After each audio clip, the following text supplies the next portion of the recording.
Ok. Claro que sí. Señor, te damos muchísimas gracias porque nos puedes dar la oportunidad, Dios, de poder estudiar tu palabra. Gracias porque pudimos reunirnos los que estamos aquí. Te queremos pedir que los que no han podido llegar o tienen dificultades para conectarse lo hagan pronto. Y pues sobre todas las cosas, Señor, te quiero pedir que sea tu Santo Espíritu el que guíe este estudio y que pues nos pueda llenar de gozo, de aliento y Padre mío, pues de pues de esa enseñanza que el día de hoy necesitamos recoger. Te queremos pedir por todo esto y te damos gracias en el nombre de tu Hijo Jesús. Amén. Amén. Bueno, entonces, recordando, estamos viendo el estudio de Creciendo en Santidad. Estamos en el capítulo 6. Y la vez pasada prácticamente vimos la introducción. Ahora vamos a entrar, y esto está muy interesante porque recuerden ustedes que nosotros acabamos de ver en el estudio de los dones, el estudio de 1 Corintios 13. Pero curiosamente, dentro de este pasaje de Creciendo en Santidad, se va a tocar 1 Corintios 13, pero con una profundidad diferente. O sea, recuerden, todo 1 Corintios 13 habla de los dones. Aquí nos vamos a enfocar prácticamente al amor. O sea, ¿qué es lo que necesita una persona para poder crecer en su relación y por ende crecer en santidad? Necesita prácticamente el amor. Si nosotros vemos en Gálatas, capítulo 5, 22, el primer elemento, el primer atributo es el amor, ¿no? Es el amor. Entonces, o los frutos del Espíritu, mejor dicho, es el amor. Entonces, aquí precisamente empezamos a hablar de lo que es un amor paciente. Por eso es que el amor nos va a dar el equilibrio necesario, la perspectiva correcta para poder llevar a cabo nuestro trato con los demás. No es accidental que en la primera, el primer fruto del Espíritu mencionado en Gálatas sea el amor. Pablo en otros lugares puede hablar de una exposición de la naturaleza cristiana, del amor de Dios o la naturaleza del amor cristiano, ¿sí? Pero él aquí básicamente se va a enfocar en este atributo, ¿sí? O en este fruto del Espíritu, mejor dicho. Entonces, todo creyente cristiano tiene como parte favorita este capítulo. Sabemos que lo mencionan en los velorios, lo mencionan en las bodas, hablando de Corintios 13. Hay en algunos cánticos donde se involucran algunos de los atributos de este pasaje de Corintios 13.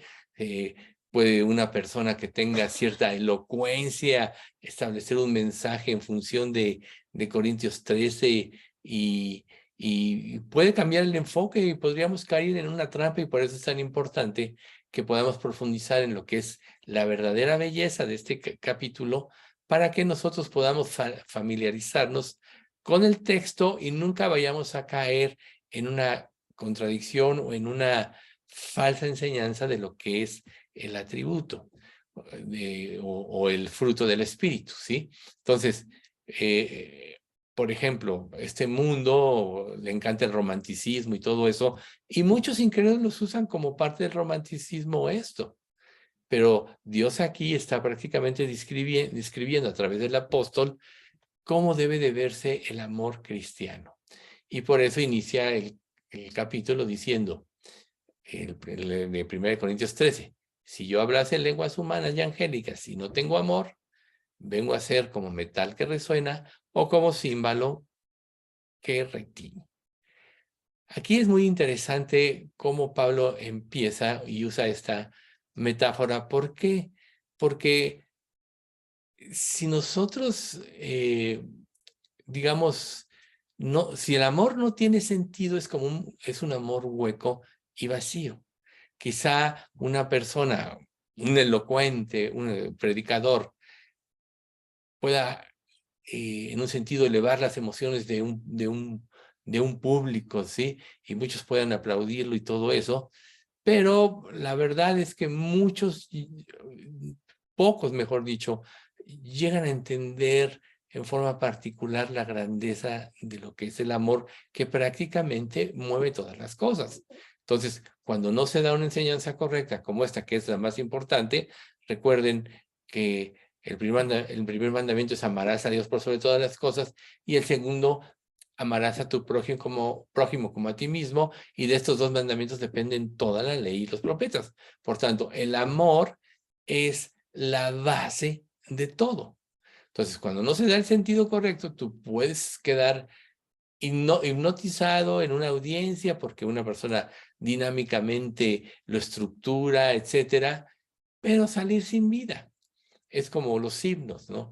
La gente puede emocionarse, puede llegar a un éxtasis en el canto de himnos, pero si el Espíritu Santo no está actuando, si no se da la palabra como debe de darse, o sea, no se enseña la palabra como tal, salen vacíos y huecos y salen sin un cambio interno permanente. Solo fue el momento de emoción, llegaste a un éxtasis y saliste. Igual, el diablo, recuerden que es el imitador de todas las cosas de Dios, puede hablar del amor, puede emocionar a un público y la gente sí, sí, sí, vamos a amar, pero salen y no cambian. ¿Por qué? Porque ese amor solo lo puede transmitir Dios. Por eso Pablo acá aclara que la elocuencia no puede trascender en su majestad porque puede carecer del amor por más bien estructurado que esté algo.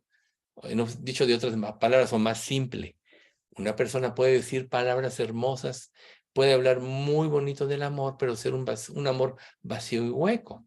Nosotros ya hemos dicho muchas veces que el amor humano es un amor condicional y que el amor de Dios es un amor incondicional. Y a una persona no regenerada o no nacida de nuevo le es imposible entender este amor.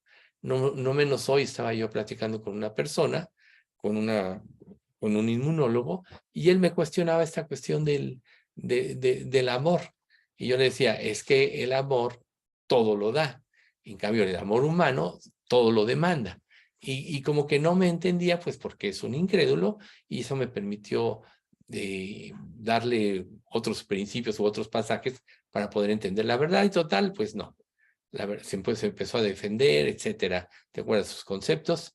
Pero esa es la prueba o la evidencia de que prácticamente, si no es a partir de Dios, no se puede entender, o si no se da el enfoque correcto que dicen las Escrituras, va a ser muy difícil que nosotros entendamos la grandeza de este amor. Podríamos decir que es como ruido a los oídos, si no va acompañada la vida de una virtud. O sea, el amor vacío es hueco. El amor acompañado o producido por el Espíritu Santo es el sentido verdadero del amor.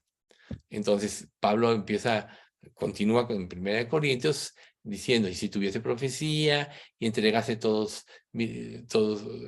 si entendiese todos los misterios y toda la ciencia, y si tuviese toda la fe, de manera que trasladase los montes, y no tengo amor, nada soy. ¿De qué habla esto?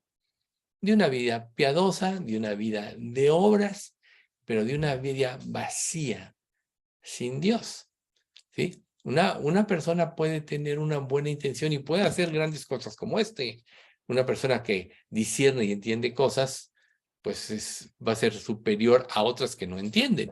Una persona que está dispuesto a, eh, a mover montañas por una fe muy grande, pero sin el amor, como dice aquí el pasaje, no es nada. O sea, si no hay la intervención de Dios y del Espíritu Santo, entonces siempre vamos a disertar sobre las cualidades o capacidades que Dios quiere darnos a través de este amor. O sea, este amor es esencial en la vida cristiana y no tenemos mérito para reclamarlo, sino es algo que Dios nos otorga.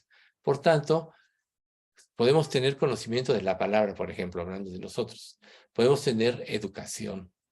Podemos llevar una vida recta en todos los sentidos.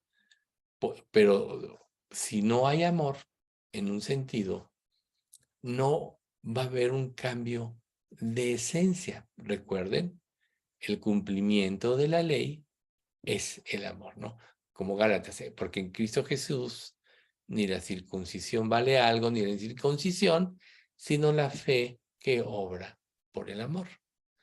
Y entonces, por eso, Pablo continúa entonces aquí con los versículos 3 y 4 de Corintios diciendo, y has sufrido, y has tenido paciencia, y perdón, no es Corintios, es Apocalipsis 2, 3 y 4, hablando de Éfeso, y has sufrido, y has tenido paciencia, y has trabajado arduamente por amor de mi nombre, y no has desmayado, pero tengo contra ti que has dejado tu primer amor. Pues aquí vemos a la iglesia de Éfeso, una gran iglesia probada,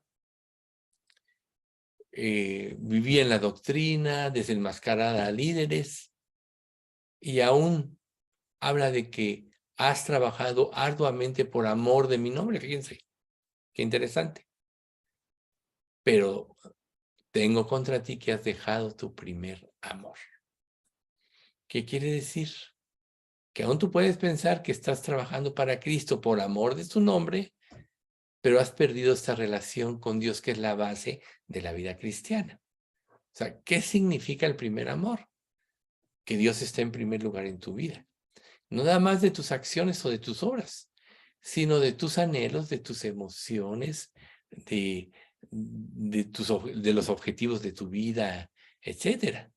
Entonces, seguramente y sin duda, Pablo era un erudito en su tiempo, de acuerdo a lo que él había estudiado. Recuerden, hebreo de hebreos, conforme a la ley fariseo, intachable en todas las cosas, ¿sí? O sea, estaba educado. Para que nos demos una idea, a los 21 años, Pablo tenía el equivalente a 2 doctorados de lo que conocemos en la actualidad, en cuanto a su grado de conocimiento. Era un hombre prodigioso en conocimiento y nosotros lo podemos ver como cuando se convierte, todo ese conocimiento bien encauzado, Dios lo usa para transmitirnos toda la doctrina cristiana, como en el libro de Romanos, por ejemplo. El libro de Romanos es un maravilloso libro, totalmente doctrinal y totalmente inspirado por Dios, pero Pablo se preparó y sin Dios no tuvo nada, y por eso perseguía a la iglesia, que estaba mal enfocado, pero en Cristo y en el amor Dios usó todo eso como para edificación de la iglesia. Entonces podríamos decir que Pablo era un gran teólogo, ¿sí? Quizá tan solo superado por Jesús. Vemos, por ejemplo, otro ejemplo de Apolos. Conocía la ley, conocía todo esto, pero no conocía el camino. Y cuando lo ven predicar o lo oyen predicar, Aquila y Priscila, y lo toman aparte y le enseñan con mayor exactitud el camino de la gracia, entonces toda la preparación que tenía este hombre sirvió de tal forma que dice la Biblia que refutaba vehementemente a todos los que se oponían. Y era llamado de aquí para allá. Y era tan admirado que cuando uno dice yo soy de Pablo, yo de Cefas, yo de Apolos, y Pablo dice, ¿acaso está dividido Cristo? Pero hablando de Pablo, realmente era un hombre inmensamente preparado, consagrado, dedicado, y todos esos dones o esos atributos Dios los usó cuando él se convirtió. No porque lo necesitara, así como Dios nos usa a cada uno de nosotros y cada uno tiene un carácter y un pensamiento diferente. Pero aquí lo importante es que nosotros podamos saber que el saber sin el amor es inútil. Es como el condimento, podríamos decir, el amor. Si tú tomas un alimento insípido, pues le pones generalmente sal o le agregas limón o le pones chile para que te sepa, ¿no? Y así es precisamente una vida o un entendimiento de las cosas sin el condimento del amor. Entonces, Pablo, o sea, que quede claro, Pablo no menosprecia ni la elocuencia, ni el conocimiento, ni la sabiduría, ni la fe. Al contrario, está diciendo que todo esto se va a perfeccionar a través del vínculo del amor, de apropiar, creer y tener el amor de Dios. Cada cosa en sí en la vida, cada enseñanza de la Biblia es importante, pero sin la iluminación del Espíritu, sin el amor, no es. Por ejemplo, cuando el diablo tentó a Jesús en el desierto, ¿acaso no usó las Escrituras para ello? Pudo haber confundido a Jesús, pero pero Satanás no tiene la menor noción de lo que es el verdadero amor, porque si la tuviera, nunca se hubiera revelado contra Dios que Dios es amor. Entonces, conocer sin amor te deja vacío y te deja hueco. Entonces, cualquiera de lo que estamos estudiando, de los atributos o de los principios que estamos estudiando respecto de Corintios 13, sin la presencia del amor no sirve para nada. No hay provecho. Sin el amor no somos nada. Y por eso Pablo continúa en el 13:3. Y si repartiese todos mis bienes para dar de comer a los pobres, y si entregase mi cuerpo para ser quemado y no tengo amor, de nada me sirve. Aquí vemos cómo tú puedes conseguir muchas cosas, admiración de las personas, etcétera, un prestigio, un lugar por hacer situaciones, por tener una vida de piedad, como aquí dice, ¿no? Si repartiese mis bienes para dar de comer a los pobres, ¿quién hace eso hoy en la actualidad? Nadie, o casi nadie. ¿Quién da su vida por algo? Pero aquí claramente te dicen, sin amor, de nada te sirve. O sea, a lo mejor puedes obtener admiración de las personas con las que convives, ¿sí? Por tu caridad, etcétera. A lo mejor hay personas que pueden tener dinero y dar un donativo para hacer una nueva ala de un hospital y le ponen el nombre del ala a la persona que hizo la donación. A lo mejor alguien puede construir una iglesia que hace un donativo, un diezmo para eso. Pero Pablo declara que todo esto no vale sin amor. Y la idea de esto es que nosotros entendamos que si nosotros no entendemos la grandeza del amor y crecemos en el amor en cuanto a nuestra relación con Dios, esto es, amarás al Señor tu Dios por sobre todas las cosas, con todo tu corazón, mente, cuerpo y alma. O sea, ¿qué significa esto? Esta clase de amor, vas a amarlo con todo, sin excepción de nada. Si no, por más que des, por más que hagas donativos benéficos, etcétera, y puedas tener un prestigio, ante Dios, de nada te sirve. Entonces, por eso aquí hace el hincapié de si entregase mi cuerpo para ser quemado, porque alguien puede hacerlo incluso sin amor. Por ejemplo, aquellos guardias de los presidentes, ¿no? Algunos han recibido un balazo, lo sabemos aquí de los presidentes americanos, ¿no? Que le tiraron, se aventó el guardia y recibió el balazo, ¿no? Sí, puede tener gratitud, pero de nada le vale sin la ausencia del amor, cuanto más en la vida cristiana y con Jesucristo, ¿sí? Hay personas que pueden ser héroes a nuestros ojos, pero si actúan sin amor, no sirve de nada. Quizá tú tendrías que empezar a preguntarte aquí, ¿cómo son tus acciones en esta vida? Otro pasaje dice, todas vuestras obras sean hechas con amor. O sea, la idea de disertar sobre todo esto que estamos estudiando ahorita es que tú te pruebes a ti mismo. ¿Qué está moviendo tu vida? A lo mejor te crees un buen cristiano porque oras. A lo mejor te crees un magnífico creyente porque no fallas a los estudios, porque cada día lees la Biblia y no fallas, porque oras cada día, porque te hincas al orar. Pero si todo esto carece de amor, aquí claramente está diciendo que de nada te sirve. Entonces, todo esto que estamos viendo ahorita es como una introducción a lo que se quiere exponer y Pablo nos quiere dar. Nos está indicando que el principio del amor es lo que tiene más importancia en la vida cristiana. O sea, sin amor, nada soy. De nada me sirve sin amor. Y volvemos a recordar que en Gálatas 5:22, el amor ocupa el primer lugar, porque del amor descienden todas las cosas. Todo lo que sigue es una manifestación externa de la realidad y la presencia del amor auténtico. O sea, todo se deriva, dicho de otra manera, del amor. Por eso es que sin amor, si no hay amor, nada somos. Si no hay amor, todo se deriva mal porque no tiene el elemento crucial. ¿Acaso no dice la palabra de Dios que Dios es amor? Claro que sí.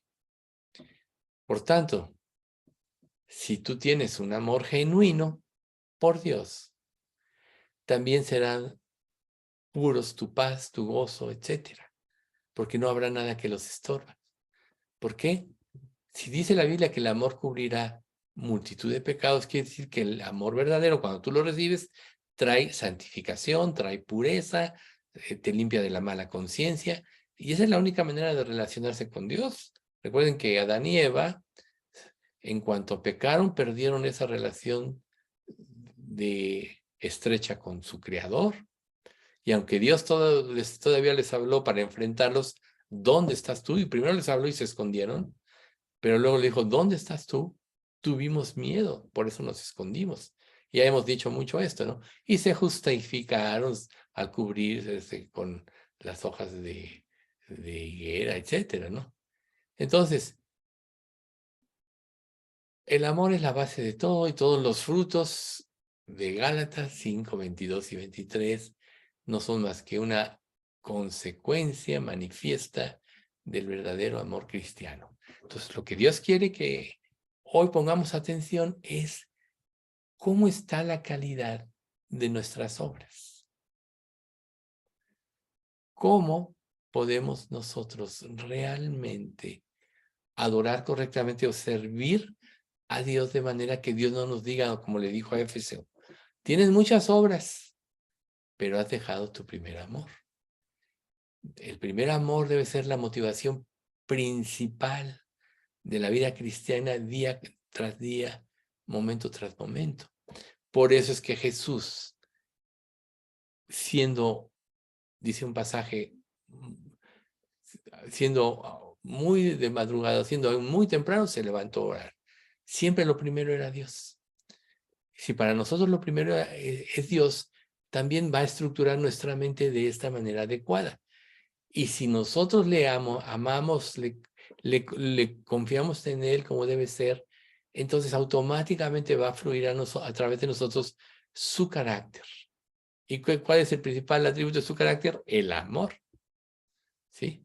Entonces, recuerden,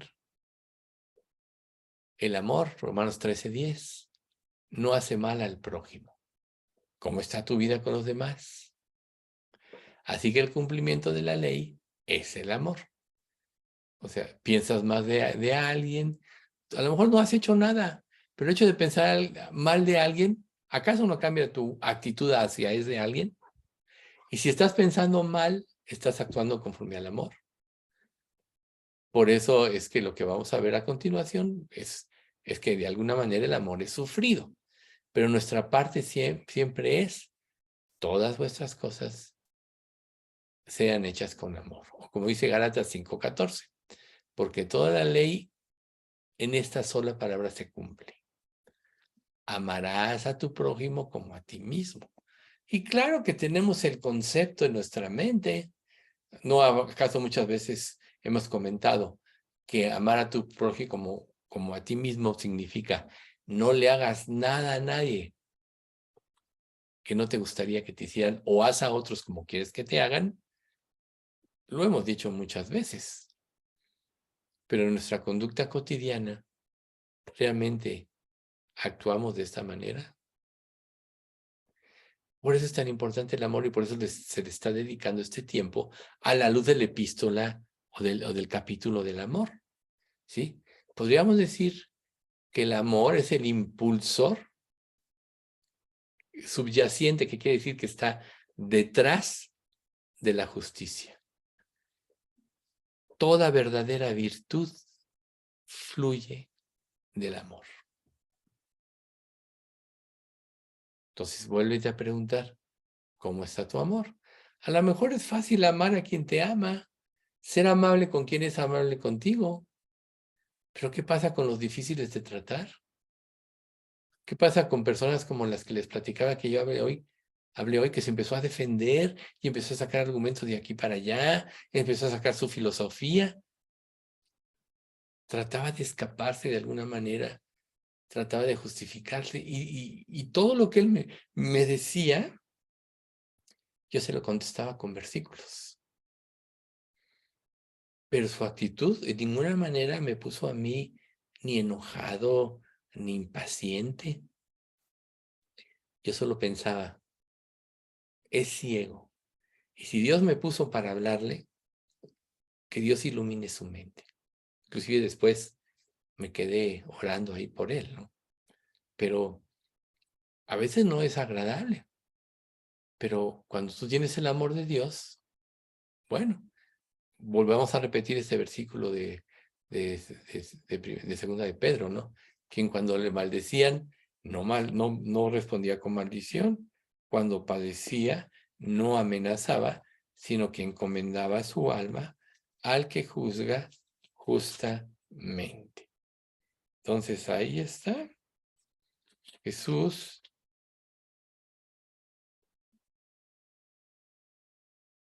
Sí, como les he dicho, 2:23 solo estaba confirmando. Primera de Pedro 2:23. Entonces Jesús nunca respondió de una manera inadecuada.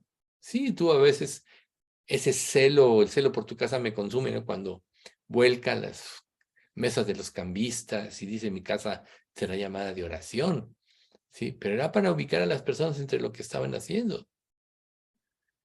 Entonces, por eso Jesús, él mismo dice que de los dos mandamientos más importantes, amar a Dios y amar a tu prójimo, ¿sí? Amarás al Señor con todo tu corazón y con toda tu alma y con toda tu mente. Y amarás a tu prójimo como a ti mismo. Entonces, es imposible, dicho de otra forma o visto desde otra perspectiva, amar a Dios con todo el corazón y odiar a tu prójimo. Y eso te lo dice primero de Juan 4:20. Si alguno dice yo amo a Dios y aborrece a su hermano, es mentiroso.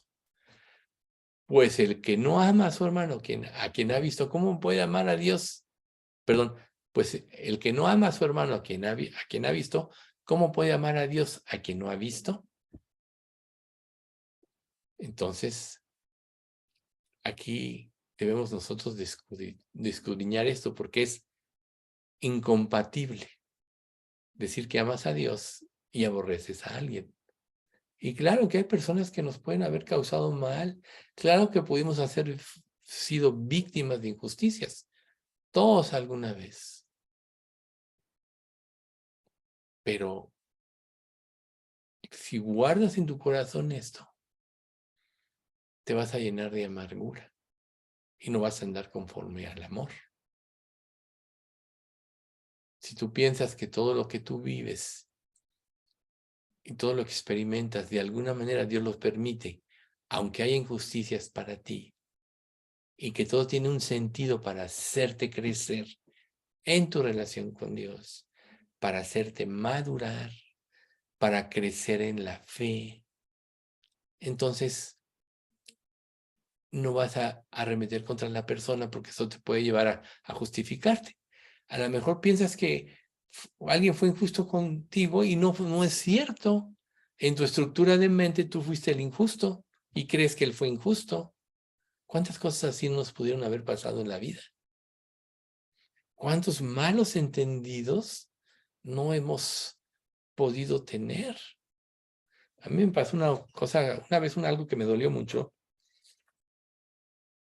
porque había una persona que no tenía una actitud correcta en los estudios. Y realmente siempre iba con la intención de tratar de pedir dinero, al grado que tuve que enfrentarla porque empezó a abusar de algunos creyentes. Esto hace muchos años. Pero me quedé con esa situación. Entonces un día llega una persona a la cual le había testificado y me dice, es que, ¿sabes qué? Estoy en una situación crítica ahorita, no tengo dinero, etcétera. Y yo le respondí que yo no podía prestarle dinero y me dice, es que no te vengo a pedir dinero. O sea, prácticamente dijo, vengo a que me consueles, a que me ayudes. La verdad, me sentí muy mal. Porque en ese momento no actué, o sea, me guié por las experiencias que había tenido y no actué conforme al amor. ¿Por qué no me esperé y por qué no le di los principios cristianos en ese momento? Y esta persona, pues, la verdad, jamás volvió. Entonces, vean, todos podemos cometer errores de este tipo, pero todas estas cosas nos ayudan a ir nosotros creciendo en amor, en madurez y nuestro trato con los demás.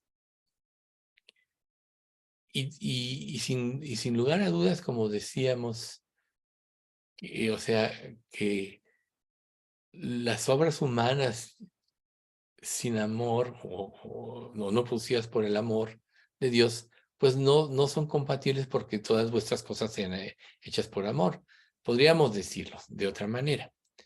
Todas nuestras relaciones humanas son horizontales y, y fluyen de nuestra relación con Dios, que es vertical, o sea, todo fluye de Dios hacia nosotros cuando buscamos a Dios.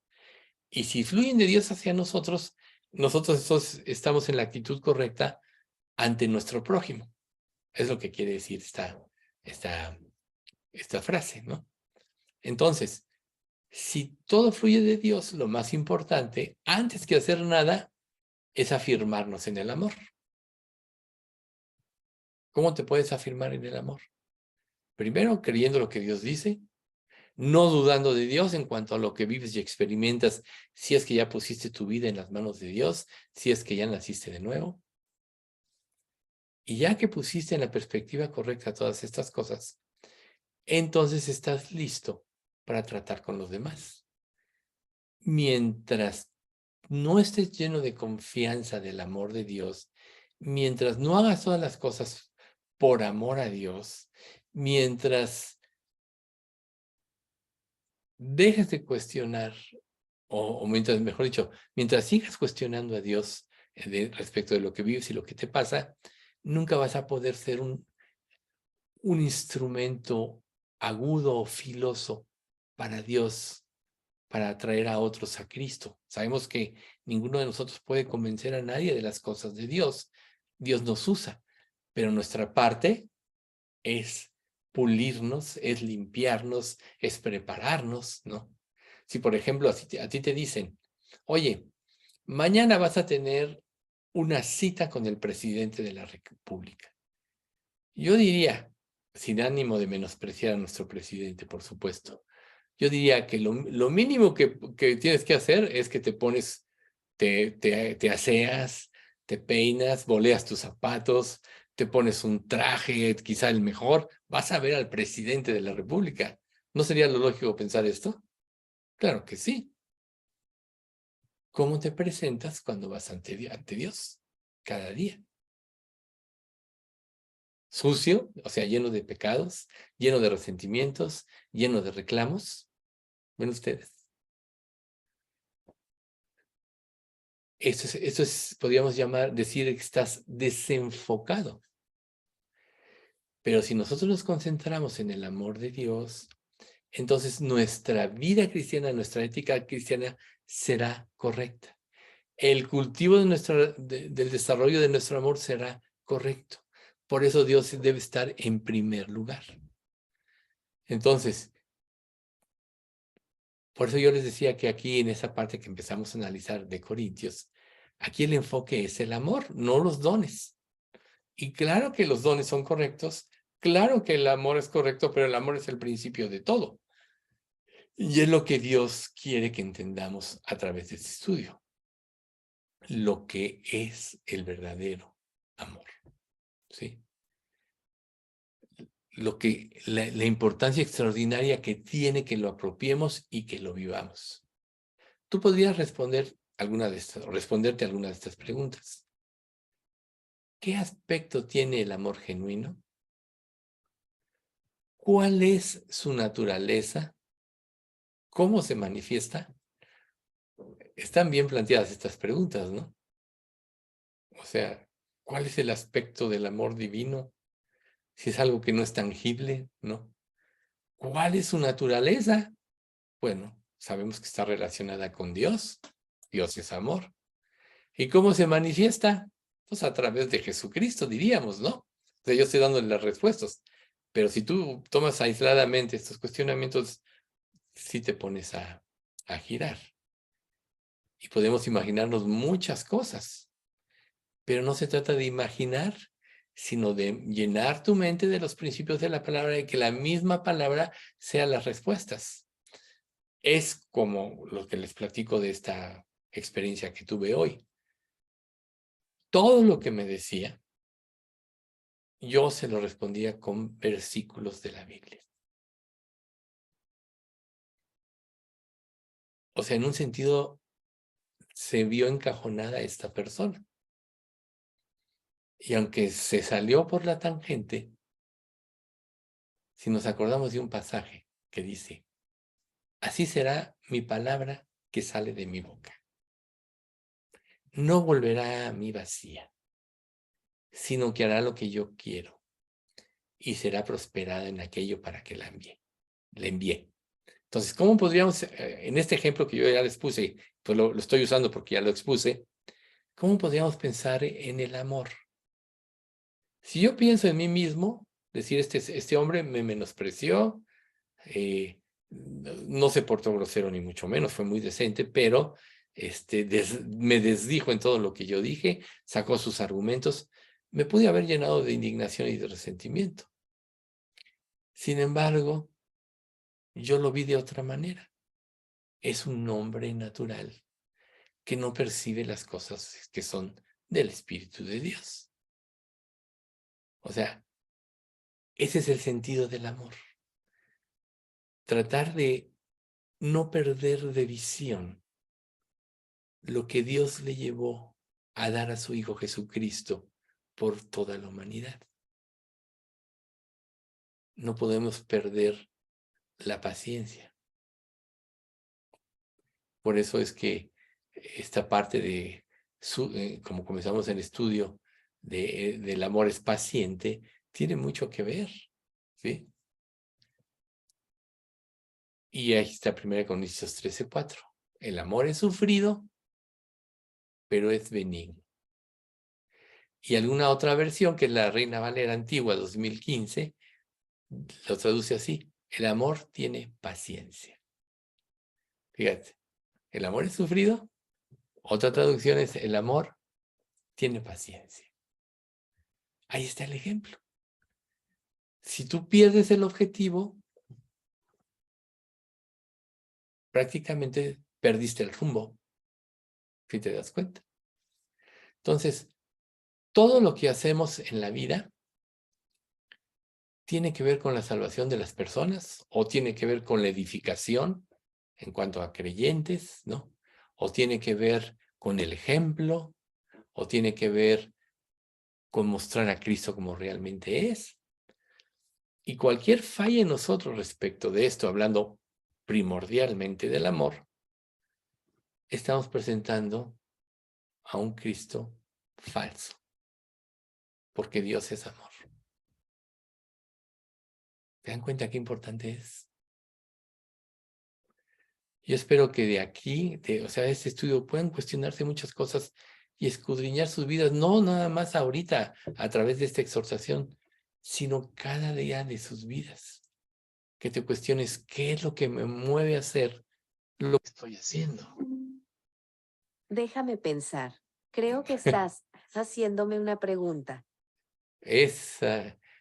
No sé si se metió aquí conmigo esta metiche de, ¿cómo se llama?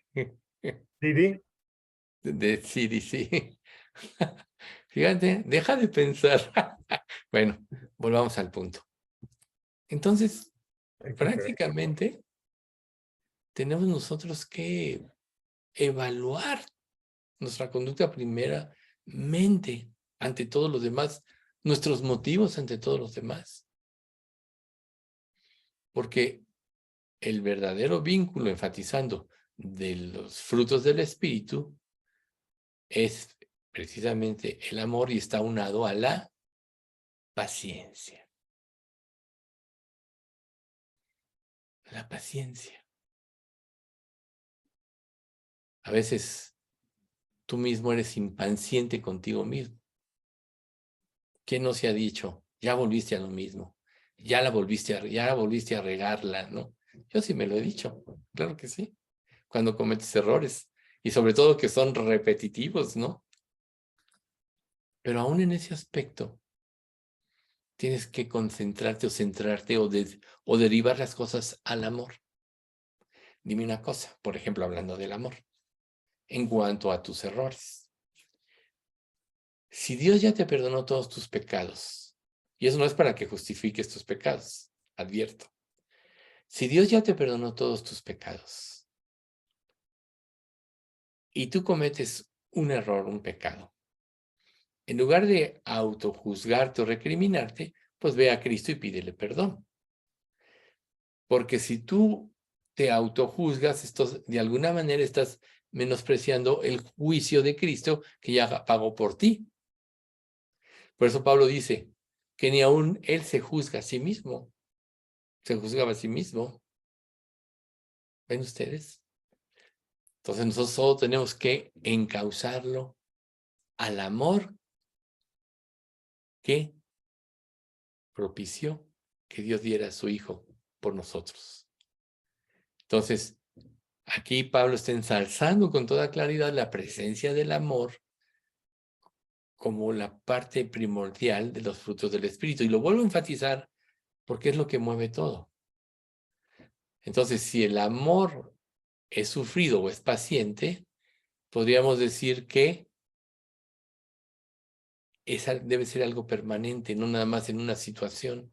A lo mejor un día tuviste paciencia en una persona, pero llegas en otra circunstancia, inmediatamente caes en otra circunstancia y fuiste impaciente. Y te pudiste gloriar porque tuviste paciencia, tuviste una victoria, inmediatamente caes porque tuviste impaciencia con otra persona. A lo mejor tuviste paciencia con alguien que te cae bien y no te hizo nada, y llegas con alguien que te cae mal y tuviste impaciencia porque te cae mal. O sea, eso es una aberración en ti. No está manifestando lo que es el verdadero amor. No es uniforme, no es hacia todos. ¿Sí? Entonces, cuando alguien te ofende o te hace daño, ¿lo rechazas? ¿O sufres tu afrenta y más bien lo encauzas hacia la salvación? Solo Dios nos puede guiar, pero el parámetro correcto en nuestras relaciones, aún en nuestros diálogos con los demás, debe ser el amor. Y el amor es lo que nos va a dar paciencia, lo que nos va a dar la visión y la perspectiva correcta. Entonces, sí, hay diferentes caracteres. Recuerden cuando aquel levita que se roba los ídolos de casa de aquel hombre, no me acuerdo si me fue el nombre, que le roba a su mamá y le dice, oye, lo que se te perdió aquí está, y la mamá hace un ídolo y ese hombre se lleva el ídolo y luego prácticamente alquila a levita, y cuando llegan los de Efraín y le dicen que los espías se habían pasado por ahí, que no sabes que aquí hay ídolos, y van, ¿no? Y entonces ya se roban el ídolo y entonces este hombre sale tras de ellos y les dice, oiga, me están llevando todo. ¿Y qué le responde uno? Pues mira, mejor cállate, confórmate, porque los de ánimo colérico no sea que se cansen o se desesperen y arremetan contra ti y pierdas la vida. Todo este ejemplo para decir, hay temperamentos y hay temperamentos difíciles. pero también por estas personas murió Cristo. Pero también el amor debe relacionarse con estas personas. Muchas personas bajo un temperamento difícil esconden una debilidad muy grande y usan esa estructura, así como por ejemplo el enojo, para cubrir lo frágiles que son por dentro y no ser dañados. Y si entre una persona así tú te desesperas y lo mandas a volar o lo consideras no propicio para hablarle de Cristo, y no entendiste su verdadera situación, ¿cómo lo podrías ayudar a venir a Cristo? ¿Ves? Sin amor, sin esa paciencia, no hay nada. Entonces, igual te puede llevar por otro lado a hacer concesiones a una persona que está equivocada, por no humillarla, por no ofenderla, ¿no? Ay, no le voy a decir esto, no se vaya a ofender. No le voy a hablar del infierno, no se vaya a sentir mal. O sea, y entonces puedes estar desvirtuando la palabra de Dios por no herir a la persona, cuando al omitir cosas verdaderamente la estás mandando al infierno. Eso es peor que nada. Entonces, aún en ese tipo de concesiones podemos estar actuando sin amor. Entonces, nosotros no podemos saber qué nos separa, qué Dios va a hacer, pero una cosa sí quiere Dios hacer. Usarnos como un instrumento para predicar el evangelio a toda criatura. Y la base de esto es prácticamente aprender a amar. A no poner condiciones y decir, este me cae bien o no, este no me cae bien, este me gusta, no, con este me siento incómodo y con este me siento incómodo, etcétera, ¿no? O aceptas ciertos rasgos de personalidad y otros los desechas, como decíamos ahorita. O, por ejemplo, si tienes hijos con tus hijos, a lo mejor toleras al más obediente y eres diferente con el que es más desobediente, cuando tu amor debe ser igual por todos, por ejemplo. Si es cierto, si bien es cierto que un hijo obediente tiene una característica, puede apropiar el amor del padre. Y un hijo desobediente, aunque el padre lo ame, no lo apropia y por eso se aleja, ¿no? Pero esa es la condición de la otra persona. Pero tu condición es que tú no debes de cambiar tu actitud. Por ejemplo, Dios dice, si fuéramos infieles, Él permanece fiel. Él no puede negarse a sí mismo. O sea, Él no puede cambiar su naturaleza de amor, ¿sí? Entonces, aún con los hijos, que podría decir quienes los tenemos, que es lo que más se ama, tenemos que aprender a amarlos por igual, aunque sean diferentes o que uno pueda ser más afín a lo que nosotros pensamos y otro no. ¿O qué podemos decir del matrimonio, ¿no? La mujer que tú me diste, lo que le dijo prácticamente Dios, Adán a Dios, ¿no? La mujer que tú me diste. O sea, cuando realmente Dios dice, dejará el hombre a su padre y a su madre y se unirá a su mujer y serán una sola carne. O sea, ¿cómo puedes no soportar a alguien que es parte de ti mismo? Es como si no te soportaras a ti mismo.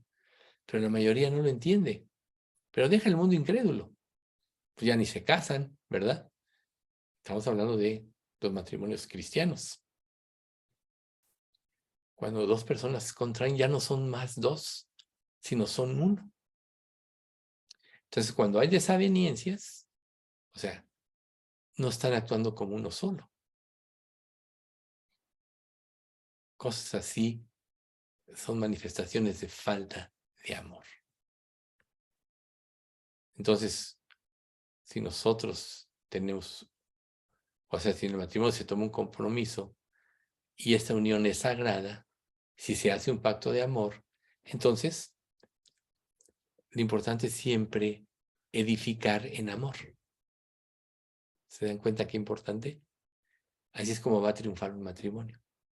edificarse unos a los otros a amor. Y decían, oye, pero yo sí pongo de todo, pero mi cónyuge no pone de su parte. El amor, dice la Biblia, cubrirá multitud de pecados. El amor cubrirá todas las faltas. Podríamos decir que es falta de amor también. Porque ¿qué sabes tú si tú estás expresando en este sentido el amor a tu manera y tu cónyuge no lo siente? Y por eso reacciona de esta manera. Quiere decir que tú, en tu perspectiva del amor, estás equivocado. ¿Te das cuenta? ¿Cuántas cosas pueden suceder si no tenemos la perspectiva correcta? Podemos cometer error tras error. Y lo peor de todo es que todo esto afecta nuestro trabajo para el cual Dios nos dejó aquí en la tierra. Todo tiene relación con todo. Y si aprendemos a apropiar el amor de Dios y a vivir por este amor, entonces vamos a tener un testimonio correcto y una perspectiva correcta. No importa lo que la gente piense. A final de cuentas, dice la Escritura, cada uno de nosotros dará cuenta a Dios de sí. Un día, no para juicio de perdición, sino para juicio de obras. Todos sabemos que vamos a dar cuenta a Dios. Y si nosotros, oyendo, por ejemplo, hoy este estudio, todos estos aspectos que estamos analizando, no corriges en función de esto, no te aplicas, es decir, Dios, dame este amor, enséñame a amarte, enséñame a honrarte, Dios, dame amor por esta persona que es difícil, cosas de ese tipo, dame amor por los perdidos, ¿no? No en el sentido que acepte sus pecados, como dice la epístola de Judas, a unos que dudan, convencerlos, a otros salvad, arrebatándolos del juicio, de otros tener misericordia con temor, aborreciendo aún la ropa contaminada por su cuerpo. Aquí Dios te dice, no porque este sea pecador no le hables, a unos que dudan, convencedlos. Repito, a otros salvad, arrebatándolos del fuego. De otros tener misericordia con temor, aborreciendo su pecado, dicho de otra forma. Pero eso no quiere decir que no les vas a testificar. ¿Sí? Entonces, tenemos que aprender, o mejor dicho, tenemos que pedirle a Dios que nos enseñe a amar. ¿Por qué? A lo mejor puedes tener paciencia y tú dices, bueno, la primera vez contaré va una, ¿no? La segunda vez van dos y la tercera se acabó. ¿Eso qué muestra? Impaciencia. Pero si tu amor es paciente o sufrido, como estamos viendo, seguirás amando y aguantando, soportando, sobre todo. Sobre todo. Porque el amor cambia las mentes. Nosotros reaccionamos mal muchas veces porque no hemos apropiado verdaderamente el amor de Dios. ¿Por qué habrías de pensar mal de otro si Dios a ti ya te perdonó todo? Sabía más de ti que tú. Si no, no estaría este pasaje que dice, no hierran los que piensan el mal. Misericordia y verdad alcanzarán los que piensan el bien. ¿Qué te está diciendo este pasaje? Que si piensas mal, va a cerrar. ¿Pero qué te dice el mundo? Piensa mal y acertarás. ¿Te das cuenta de la diferencia? Dios te dice, si piensas mal, hierras. Y a lo mejor hay personas que sí pueden actuar mal contra ti, pero si tú cumples el propósito de la ley, el del amor, Dios te va a mostrar la mala intención, por supuesto. O sea, Dios es luz, no hay ningunas tinieblas en él, todo lo sabe. Y si, o sea, ¿quién está poniendo en primer lugar este fruto el Espíritu Santo, ¿no? Pero son los frutos del Espíritu. Y el Espíritu todo lo sabe, el Espíritu Santo todo lo escudriña, el mismo Espíritu Santo, si tú cumples la ley de Dios, te puede hacer ver la intención verdadera de otra persona. Pero tú no pecaste y errando el mal, a lo mejor cometiste pecado por pensar lo que no era. Como lo que yo les platiqué hace un momento de este hombre que fue a decirme, oye, es que tengo problemas y yo me fui por otro lado, ¿no? Digo, esa lección, créanme que me sirvió mucho para mi vida cristiana. Nunca hagas juicios prematuros. Somos muy dados a hacer juicios no teniendo todos los elementos. Cuando Dios mismo le decía, por ejemplo, a los levitas que juzgaban a Israel, y cuando haya una diferencia entre dos personas, indaguen bien para que den un veredicto correcto. Indaguen, ¿no? Y a veces nosotros hacemos juicios superficiales que perjudican la obra de Dios y que solo muestran la falta de amor. A lo mejor un amor humano puede ser sufrido por motivaciones políticas, por indiferencia, por una razón u otra carnal. Pero en el ámbito cristiano, la virtud de ser paciente imita a Cristo. Pablo dijo, sed imitadores de mí, como yo lo soy de Cristo. Y Cristo, a su vez, imita a Dios. Por eso es que Cristo reflejó perfectamente a Dios. Quien me ha visto a mí, como Dios le dijo a Felipe, ha visto a Dios. Porque él fue un reflejo perfecto de Dios. Esa es la característica divina principal.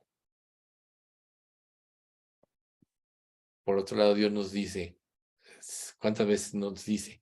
Ser lentos para la ira, ser pacientes o ser grandes en misericordia. Entonces, si eres creyente, podría yo preguntarte, ¿cuánto tiempo soportó Dios tu incredulidad antes de que fueras redimido? A lo mejor tú fuiste de esos que refutaron, que hablaron mal, que dijeron, hasta que Dios tocó tu corazón. ¿Cuánta paciencia no te puede seguir teniendo Dios ya como creyente y como hijo suyo sobre cosas que neciamente sigues cuando ya demostró que no debes seguir? Eso es precisamente parte del amor paciente de Dios. Sin ese amor todos pereceríamos inmediatamente después de la conversión o aún con el primer pecado. Oye, te convertiste, te entregaste y ya volviste a pecar. No, no lo mereces. ¿Dónde quedaríamos? ¿Dónde quedaría nuestra esperanza? ¿Dónde? Entonces, si no somos pacientes por el amor de Dios, entonces todos vamos a perecer. Si Él nos trata con la misma impaciencia con la que nosotros tratamos a muchos, también pereceríamos. Yo creo que aquí le vamos a dejar hoy.